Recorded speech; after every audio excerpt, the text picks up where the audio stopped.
Hello, I'm Robert McGee, Executive Director for the Engineering Society of Detroit, and I'm a proud supporter and sponsor of Campus Party Digital Edition. For 125 years, our society has promoted engineering excellence and innovation, from the rise of the auto industry to the fourth industrial revolution we are experiencing today. Through it all, engineering and technology leaders in Michigan, the state that employs more engineers per capita than any other, have been at the center of our progress. This summer, you have the opportunity to get a taste of Campus Party virtual digital experience. And next summer, the live experience will be held in Detroit in the summer of 2021. Michigan is home to 22 colleges and universities with A-Beta engineering programs. We hope you will join us.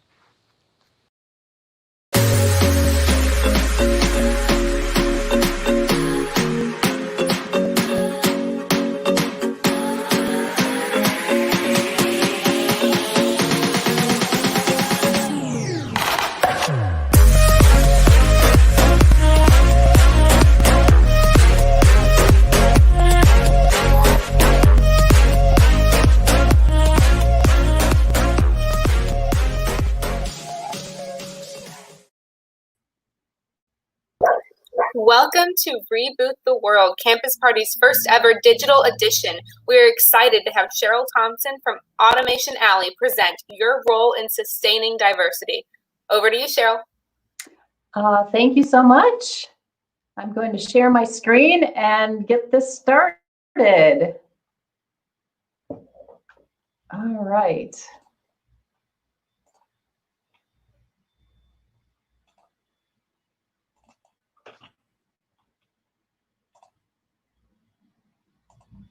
All right, welcome everyone. So I am thrilled to be here. Cheryl Thompson from CADIA, which is the Center for Automotive Diversity, Inclusion, and Advancement.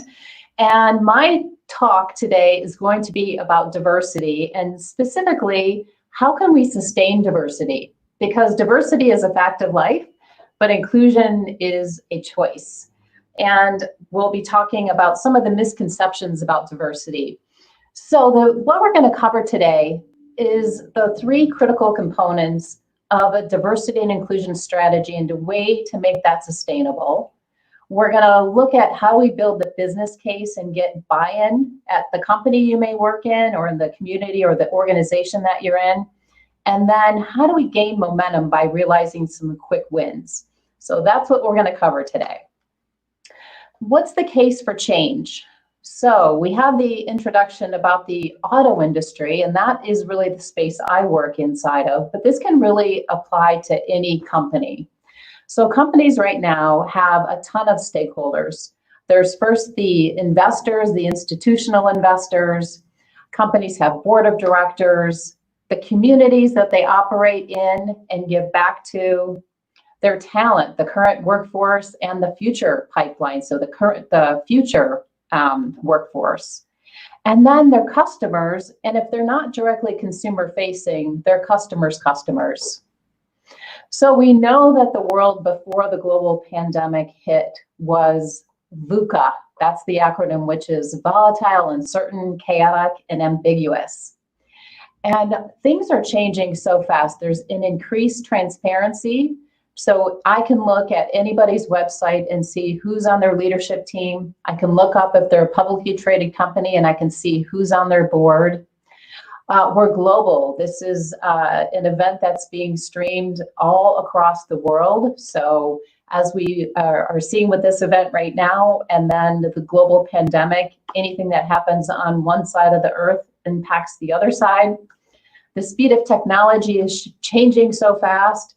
And then we have shifting demographics. So in the US, this year, 50.2% of the population under the age of 18 is coming from a minority race or ethnic group.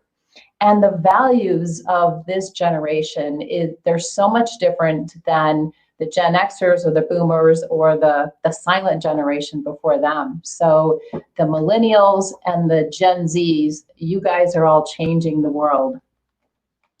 Then you add in the complexities of what's going on in our world today. So the global pandemic, the economic uncertainty that brings, the systemic racism that we've been experiencing in the US and really highlighted by the death of George Floyd, Breonna Taylor, and Ahmaud Arbery, and all of the others. And then, oh, by the way, we have an election going on. So many complexities when we start looking at this topic of diversity, equity, and inclusion. So in the auto industry specifically, and I think this is probably true among many industries, women play a lead role. In fact, in automotive, they control 85% of the purchasing decisions. Hispanics account for 35% of the new vehicle sales growth. The Black population spends $1.2 trillion annually, and they were the demographic most likely to purchase a vehicle in 2018. And I just learned this piece of data. People with disabilities make up $490 billion in the US market on an annual basis. So lots of cause to look at this issue a little bit deeper, because the inside of our companies don't necessarily look like the outside of our companies and who we're selling to. Then you look at leadership within companies, and the workforce diversity thins at the top. So the higher and higher we go in the leadership pipeline, it gets thinner and thinner. So in automotive specifically, women make up about 25% of the workforce. And then when you look at the US workforce overall, women make up about 50%. So there's a disparity there. So innovation, like I talked about the rapid change of technology. So you all know we have many technology developments, and they're really accelerating. So we're looking at autonomous vehicles, additive manufacturing or 3D printing, the electrification of vehicles, the digital transformation. So everything's really being digitized now, and even in our factories. We have augmented reality, artificial intelligence, machine learning.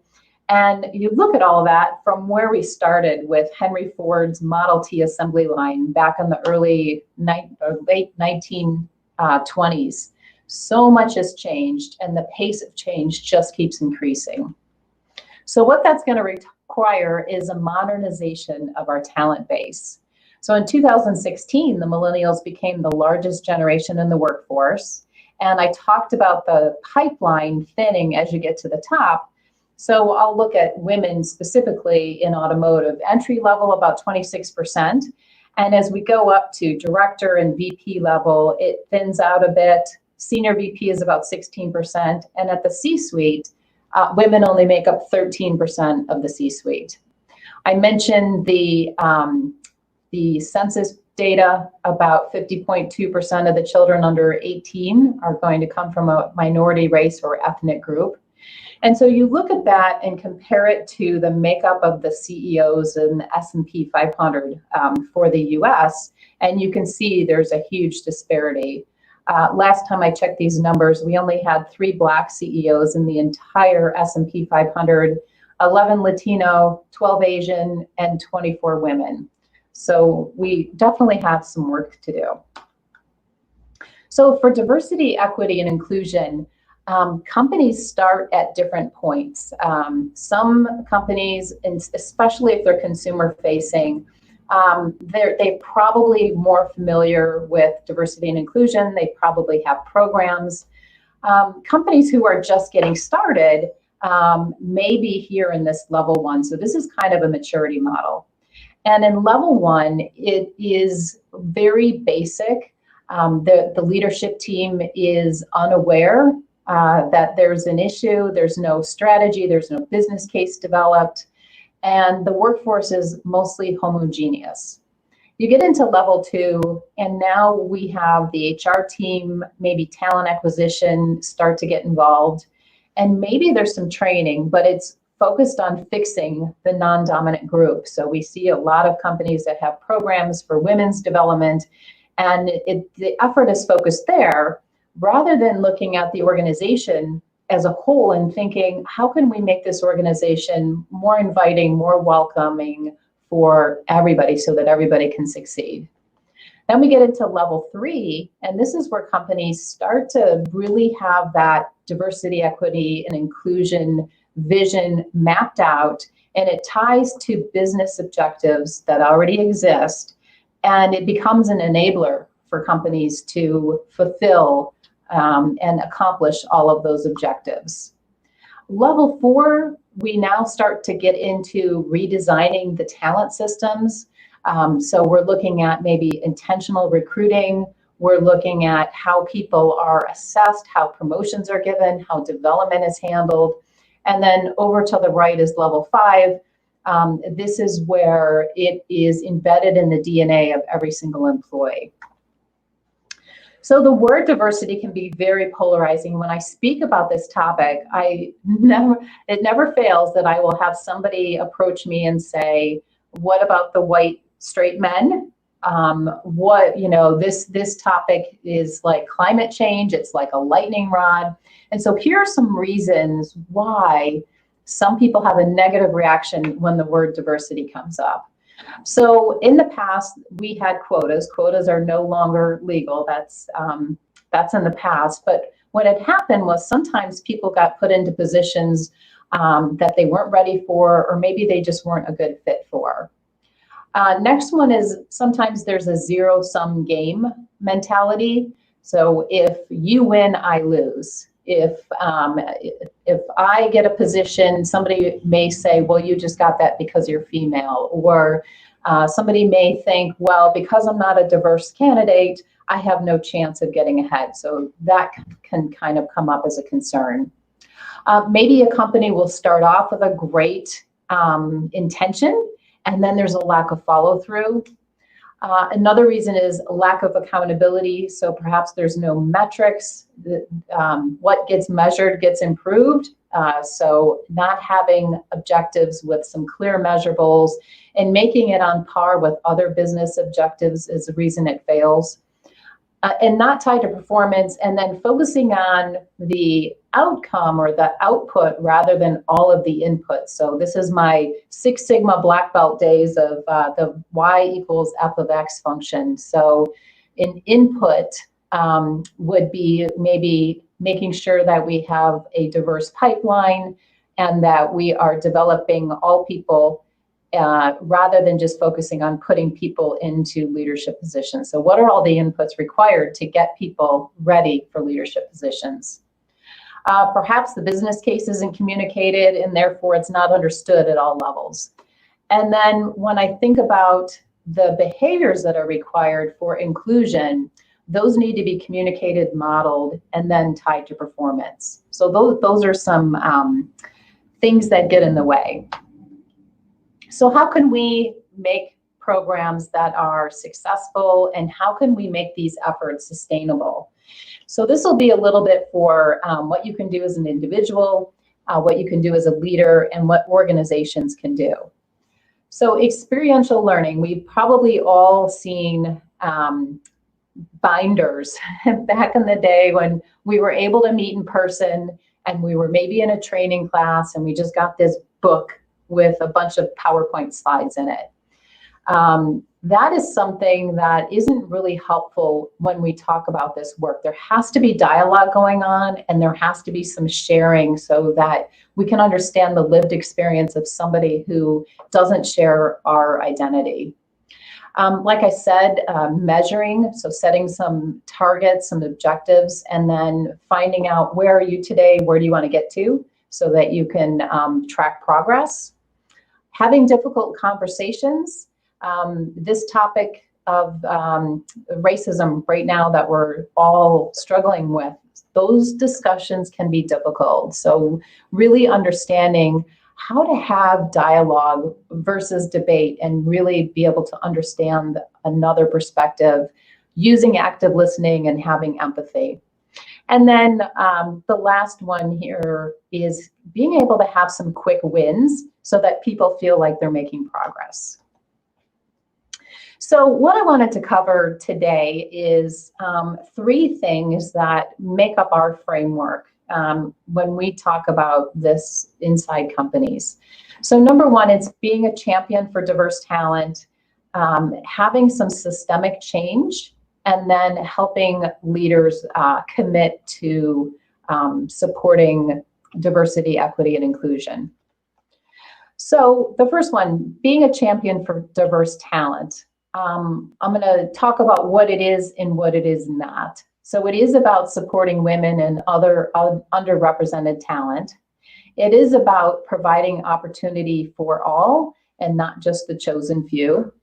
It is about ensuring there's visible role models of different identities.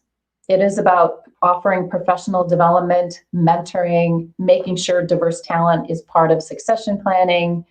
And it is about sponsorship. It's been said that diverse talent and women specifically are over-mentored and under-sponsored. So sponsorship is talking about somebody when they're not in the room, advocating for them to maybe have a position that is, it advances them to the next level. It really requires somebody's political or their social capital. And it is about targets versus quota. So like I said, it's not about fixing the non-dominant group. It's not about quotas, and it's not about putting people into position who don't have the qualifications. So this wheel right here is something to illustrate that diversity means more than just the visible aspects of diversity. So in the center here is your self-identity. How do you identify? That's in the center.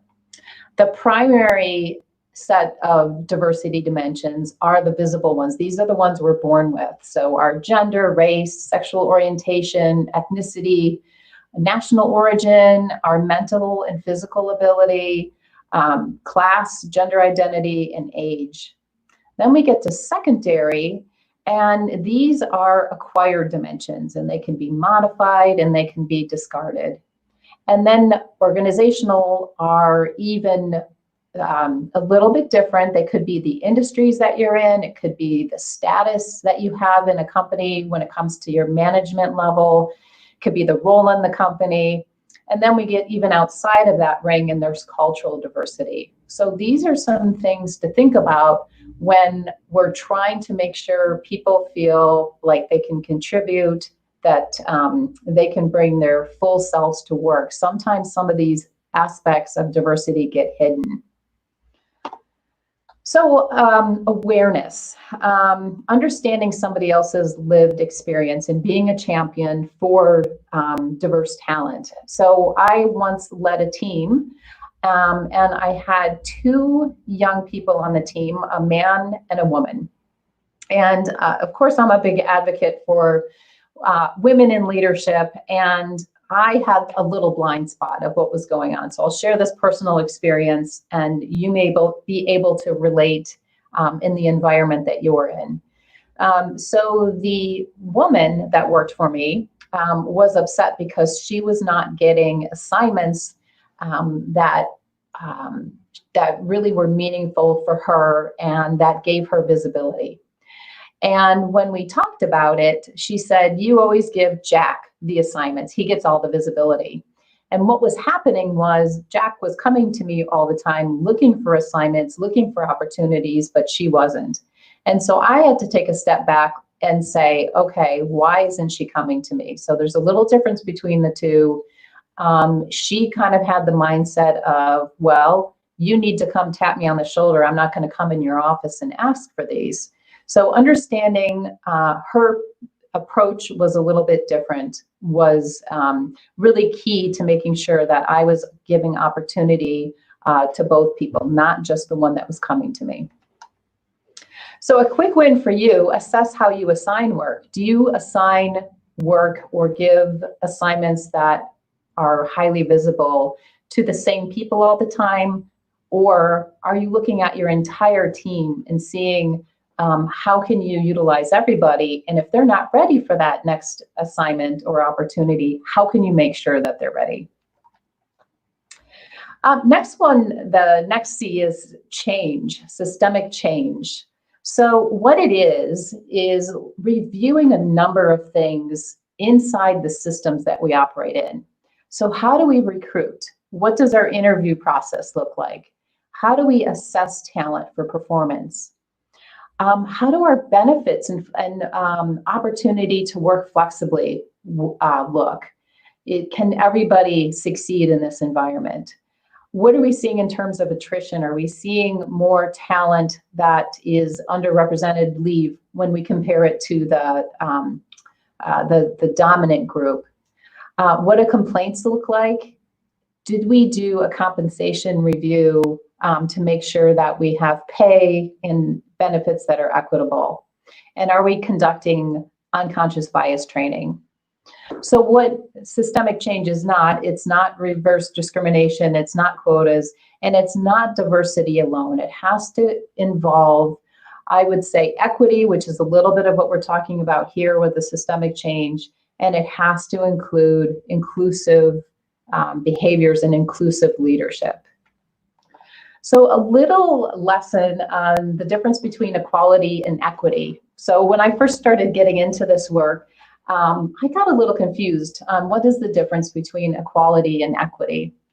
So this graphic does a really good job of describing it. So equality is all people in a society or in a group have the same status in certain respects. So maybe the same civil rights, the same freedom of speech, same rights to property.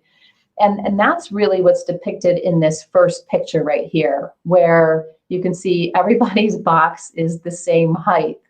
But what happens here is not everybody can succeed. So what equity is it says, okay, it looks at what does each person need in order to be successful. So it would not necessarily be equal to what others were receiving. It could be more or it could be different. And that's what's depicted here in this middle image, where you see that the shorter person here has more boxes to stand on, so he can be successful as well.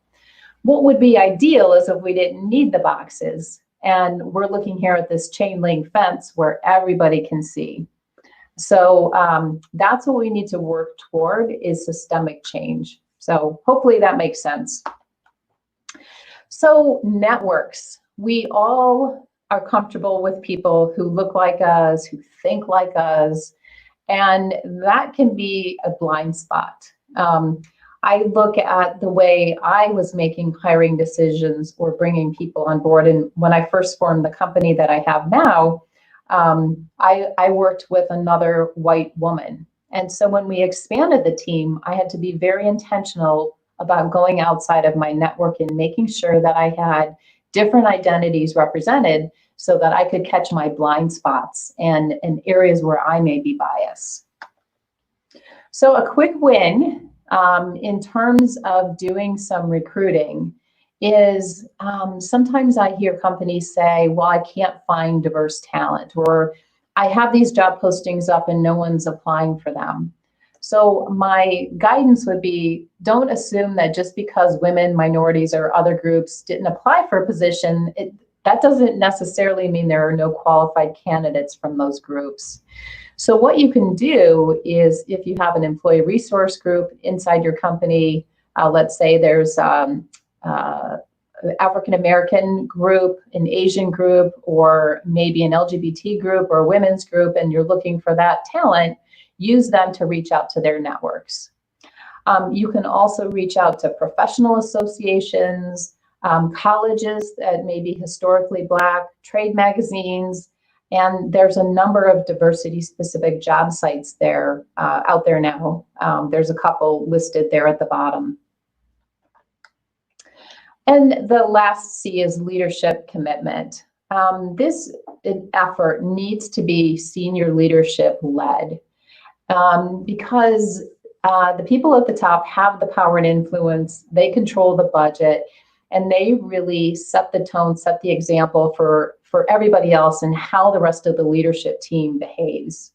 So it has to be top down and bottom up, and everyone has to understand why this is important. Expected behaviors are communicated and modeled by the top leadership. And this is a multi-year journey. It's like a 3 to 5 year plan. So there needs to be an awareness of what's involved, how much are you going to bite off, and how much resources are we going to need both inside the company, outside the company, how much time is going to be required, and how much money is required. It's not just training without changing the culture. It can't just be bottom up, and it can't just be one person or one department's job. It really has to be understood by everybody, and everyone has to be working toward this.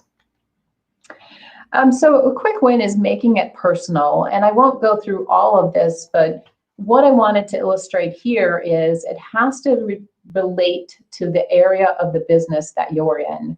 So a legal professional inside a company may be looking at risk or equal opportunity compliance. A talent acquisition person may be more interested in attracting diverse talent and development and retention of the talent that is inside the company already. The CEO or the C-suite may be looking at, well, I need this to be sustainable so I can sustain a good pipeline of talent. It's tied to corporate responsibility. There is profitability tied to this. So there's lots of data, which I'll show you in a minute. And maybe the marketing team is more concerned with how do I reach a diverse customer base, right? So it has to be personal depending on what role you play in the company. So I mentioned the data.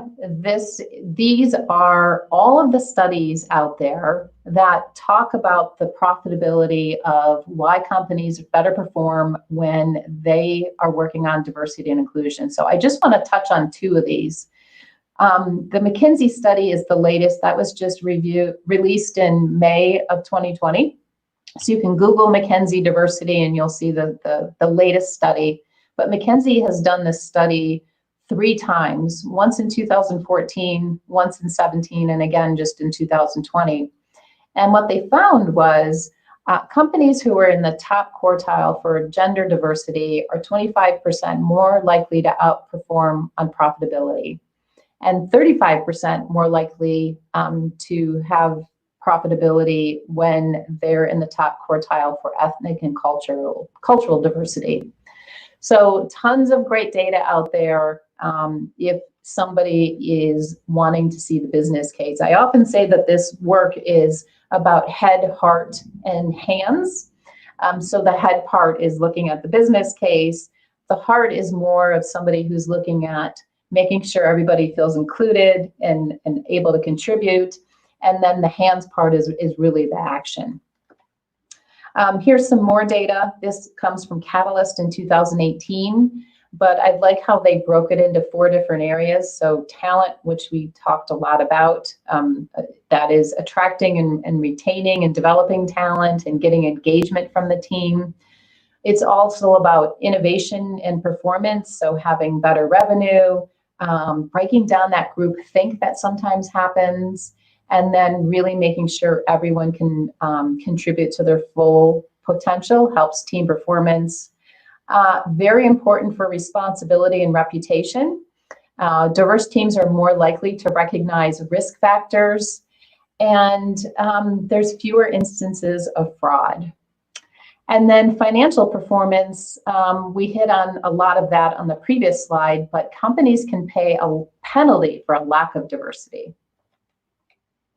So what I want to end with here is it's really important to make sure that diversity, equity, and inclusion everybody's aware of it. They understand why it's the right thing to do, and that it becomes everybody's job. It's not just one person. It's like other things that we work on in companies where everyone's responsible for safety and the quality of the products and services that we deliver. It's the same thing. So with that, I will end and we will see if there are any questions. That's my information.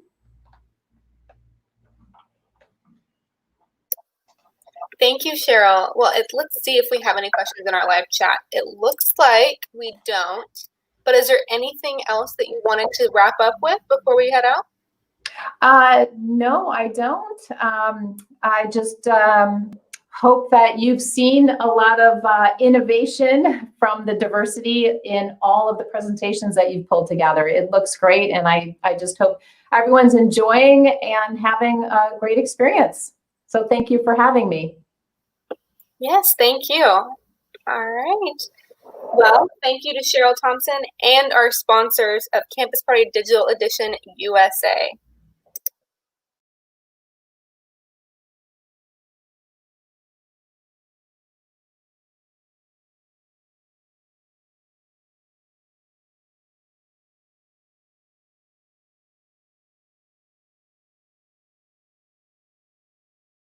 Launch your career at one of Michigan's premier cybersecurity centers. At Eastern Michigan University, nearly 100% of EMU grads land jobs at some of the nation's biggest names in cybersecurity. And here, you can earn your degree online or on campus in one of our flexible bachelor's and master's programs. So what are you waiting for? Get connected to a cybersecurity degree today. Visit emish.edu/cybernow.